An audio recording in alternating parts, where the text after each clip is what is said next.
जी हाँ, नमस्कार। मेरा नाम है गुरदीप और आप देख रहे हैं state knowledge TV Hindi news channel.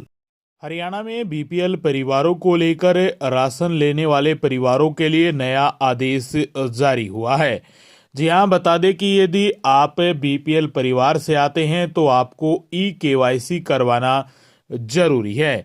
सरकार ने नोटिस जारी कर डेडलाइन तय कर दी है। 31 दिसंबर तक हरियाणा में डिपो धारकों को 60% और 31 जनवरी तक 80% और 29 जनवरी तक 100% ई केवाईसी का काम पूरा करना होगा। वहीं डिपो धारकों को साथ में ये भी आदेश जारी किया गया है कि 5 साल से कम जो बच्चे हैं और जिन बुजुर्गों का फिंगरप्रिंट नहीं आ रहा है उनका मैनुअली रिपोर्ट विभाग को भेजना है। अन्य धारकों को ई केवाईसी कराने के लिए डिपो पर जाना होगा। यदि आप राशन लेने जाते हैं, घर में से किसी एक मेंबर को भेजते हैं आप राशन लेने के लिए, लेकिन अब ई केवाईसी करवाने के लिए आपको जितने भी मेंबर हैं आपके घर में सभी को डिपो पर जाना होगा और ई केवाईसी करवानी होगी। यानी वहां पर फिंगरप्रिंट लगाने होंगे सभी जो मेंबर हैं आपकी फैमिली में उन सभी को, वरना आपको समस्या आ सकती है। आपका राशन कार्ड भी कट सकता है और आपका राशन भी कट सकता है। यदि आप जहां से राशन लेते हैं उस डिपो धारक ने प्रक्रिया शुरू कर दी है तो जल्दी से जल्दी जाकर ई केवाईसी करवा लीजिए। हरियाणा कर्मचारी चयन आयोग अब ग्रुप सी के 32,000 पदों के लिए भर्ती प्रक्रिया को पहले पूरी करेगा। ग्रुप डी की भर्ती प्रक्रिया बाद में पूरी होगी। पहले आयोग ने ग्रुप डी की भर्ती पहले पूरी करने का निर्णय लिया था। आयोग के चेयरमैन भोपाल सिंह खदरी के अनुसार ग्रुप सी के लिए 30 और 31 दिसंबर को परीक्षा होगी। इसके बाद 6-7 जनवरी को भी परीक्षा का आयोजन होगा। ये परीक्षाएं करनाल कुरुक्षेत्र में आयोजित होंगी। 6-7 जनवरी का शेड्यूल अगले सप्ताह जारी होगा, यानी आज भी जारी हो सकता है या कल भी। ग्रुप सी की परीक्षाओं के लिए 3,59,000 युवा इंतजार में हैं। ग्रुप डी का रिजल्ट अगले माह ही जारी किया जाएगा, यानी जनवरी महीने में आपका रिजल्ट आ सकता है। जब तक ग्रुप डी के सभी पदों की डिटेल नहीं आ जाती तब तक ग्रुप डी की भर्ती प्रक्रिया पूरी नहीं हो सकेगी। यानी 1 महीने का और इंतजार करना होगा आप लोगों को ग्रुप डी के रिजल्ट को लेकर। जनवरी महीने के मिड या लास्ट तक आपका रिजल्ट घोषित हो जाएगा। यदि पूरी डिटेल आ जाती है तो जनवरी के मिड या लास्ट में आपका रिजल्ट आ जाएगा, और यदि पूरी डिटेल नहीं आती है ग्रुप डी की वैकेंट पोस्टों की तो आपका रिजल्ट फरवरी में संभावना है। हरियाणा सरकार ने प्राइवेट एडेड कॉलेजों में नई भर्तियों पर सरकार ने रोक लगा दी है। पुरानी प्रक्रिया के तहत होगी प्राध्यापकों की पदोन्नति। प्रदेश भर के प्राइवेट कॉलेजों में प्राध्यापकों और गैर शिक्षक कर्मचारियों की नई भर्ती पर उच्चतर शिक्षा विभाग ने रोक लगा दी है। इस संबंध में सभी कॉलेजों के प्राइवेट और गवर्नमेंट एडेड कॉलेजों के प्रिंसिपल और प्रशासनिक अधिकारियों को पत्र भेज दिया है। जिन कॉलेजों को नई भर्ती की मंजूरी मिल चुकी है उन्हें भी तुरंत प्रभाव से वापस ले लिया है। सूत्र बताते हैं कि प्रदेश भर के 50 से ज्यादा एडिड और प्राइवेट कॉलेजों ने शिक्षकों और गैर शिक्षक कर्मचारियों की भर्ती के लिए प्रक्रिया शुरू कर रखी थी। इनमें अनियमितताओं की शिकायत के बाद रोक लगा दी गई है। यानी जो भी भर्तियां थी उन पर रोक लगने वाली है। नई भर्तियां करने को लेकर भी रोक लगा दी गई है। हरियाणा में स्कूलों के बच्चों के लिए बड़ी अपडेट आई है। हरियाणा में 6ठी से 12वीं तक के बच्चों के लिए स्कूलों में आएगी नैतिक शिक्षा की 46,000 किताबें। स्कूलों में बच्चे अब नैतिक शिक्षा का भी ज्ञान प्राप्त कर सकेंगे। अंबाला से बड़ी अपडेट है। शिक्षा विभाग की तरफ से अंबाला जिले के स्कूलों में 6ठी से 12वीं तक के विद्यार्थियों के लिए नैतिक शिक्षा की किताबें दी जाएगी। स्कूलों की लाइब्रेरी में ये किताबें दी जाएंगी, जहां से बच्चे नैतिक मूल्य की जानकारी के लिए ये किताबें इशू करवा सकेंगे। जल्द ही जिले के स्कूलों की लाइब्रेरी में किताबें पहुंच जाएगी।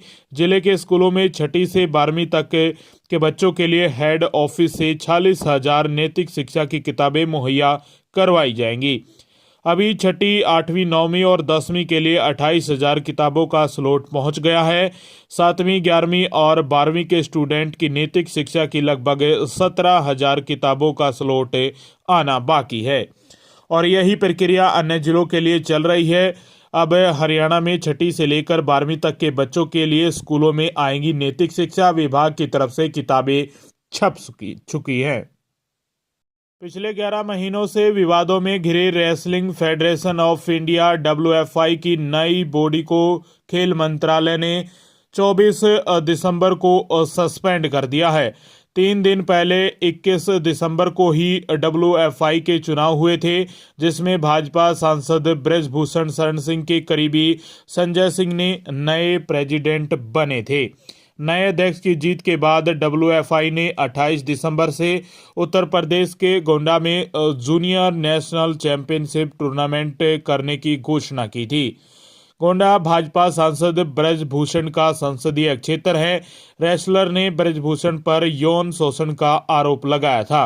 खेल मंत्रालय के WFI की नई टीम पर कार्रवाई के पीछे इसी को वजह माना जा रहा है। खेल मंत्रालय के इस फैसले पर साक्षी मलिक की मां कृष्णा मलिक ने भी खुशी जताई है। उन्होंने कहा कि मेरी बेटी कुश्ती से संन्यास के फैसले पर दोबारा विचार करेगी।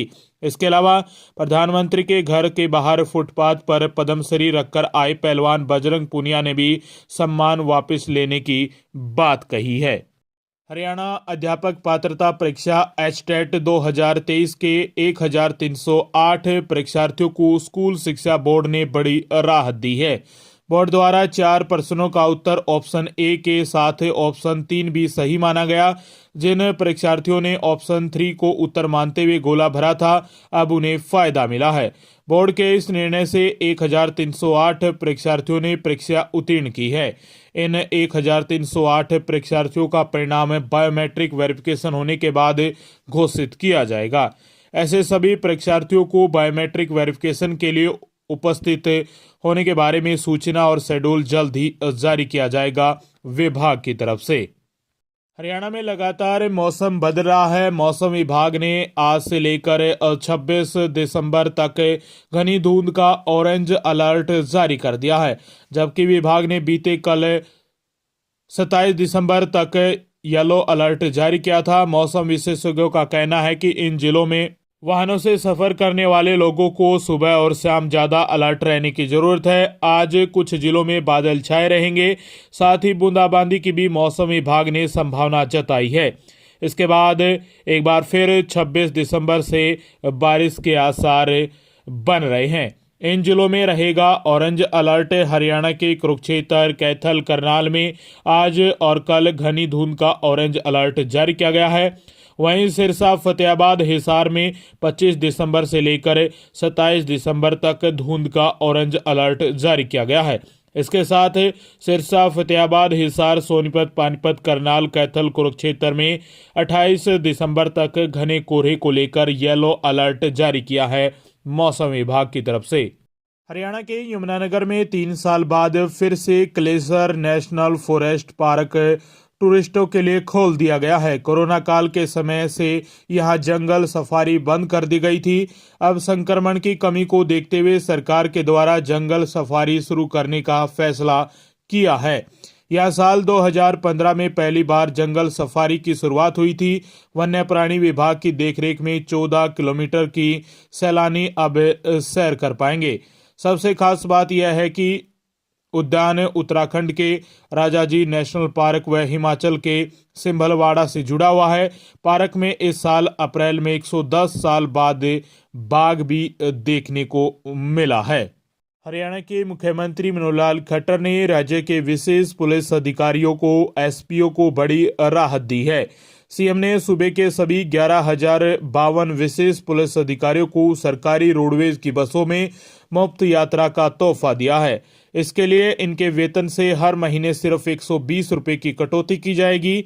इसके बाद यह राज्य भर में रोडवेज की बसों में फ्री सफर कर सकेंगे। हरियाणा के गृह विभाग ने यह प्रस्ताव वित्त विभाग को भेजा था। सीएम से हरी झंडी मिलने के बाद वित्त विभाग ने इस प्रस्ताव को मंजूरी दे दी है। परिवहन विभाग को जारी हुआ लेटर, वित्त विभाग की ओर से इसका लेटर परिवहन विभाग को भी जारी कर दिया गया है। इस योजना को लेकर मुख्यमंत्री मनोहर लाल खट्टर ने हाल ही में चंडीगढ़ में मीटिंग की थी। हरियाणा में कोविड की एंट्री हो चुकी है। गुरुग्राम की 42 वर्षीय महिला के साथ 6 लोगों की टेस्ट रिपोर्ट में कोरोना संक्रमण की पुष्टि हुई है। इसके बाद सूबे का हेल्थ डिपार्टमेंट एक्टिव हो गया है। इससे पहले विदेश से लौटे एक महिला पॉजिटिव पाई गई थी।